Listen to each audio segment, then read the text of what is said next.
Monsieur Georges est annoncé. Tout à fait.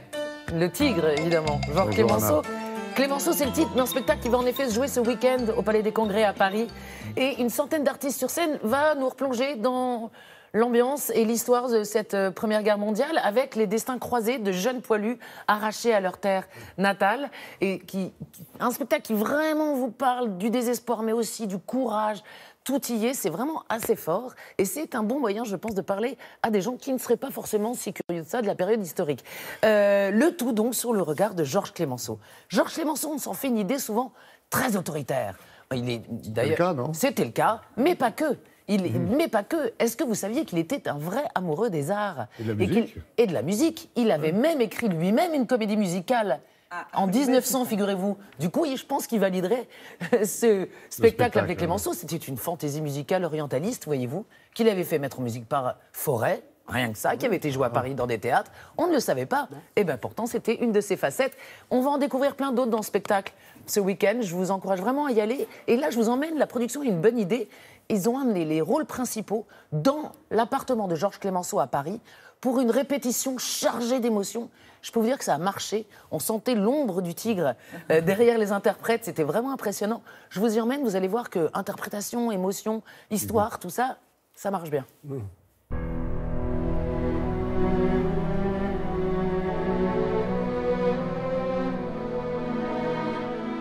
Clemenceau, c'est certainement un personnage autoritaire, qui a une éducation compliquée, un père très autoritaire également. C'est quelqu'un qui on a reproché beaucoup de choses, évidemment.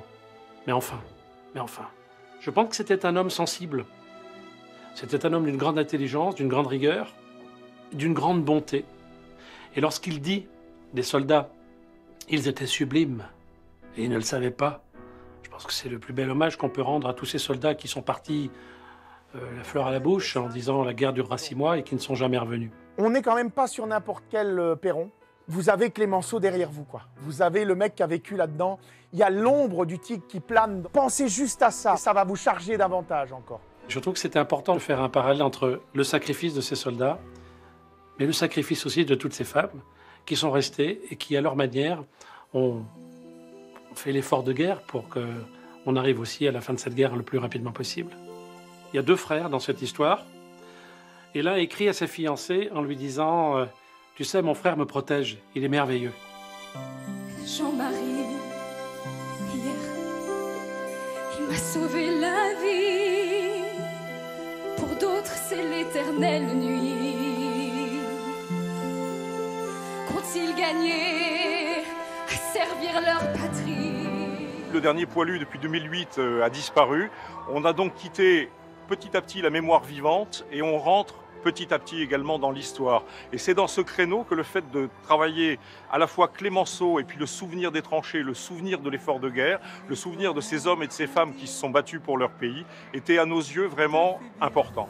Ils rêvaient d'océan et de main dans le sable, comme quand ils étaient enfants alors inséparables, grisés par tous les vents et les embruns du large.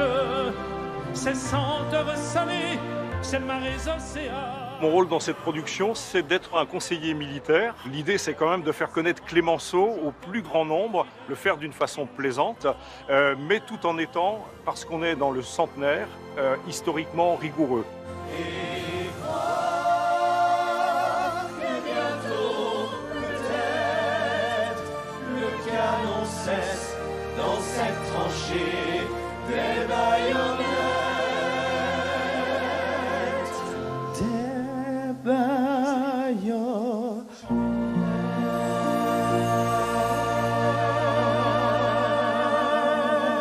Coupé.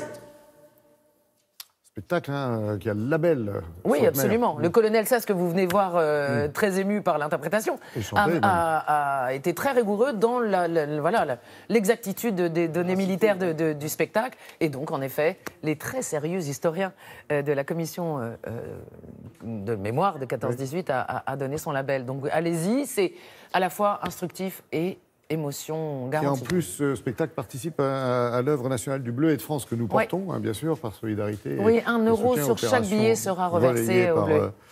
Par France 2, effectivement. Oui, c'est ça. Oui, donc plein de bonnes raisons d'y aller. Voilà, le Bleuet qui est en vente depuis le 3 novembre dans les rues de France et de Navarre.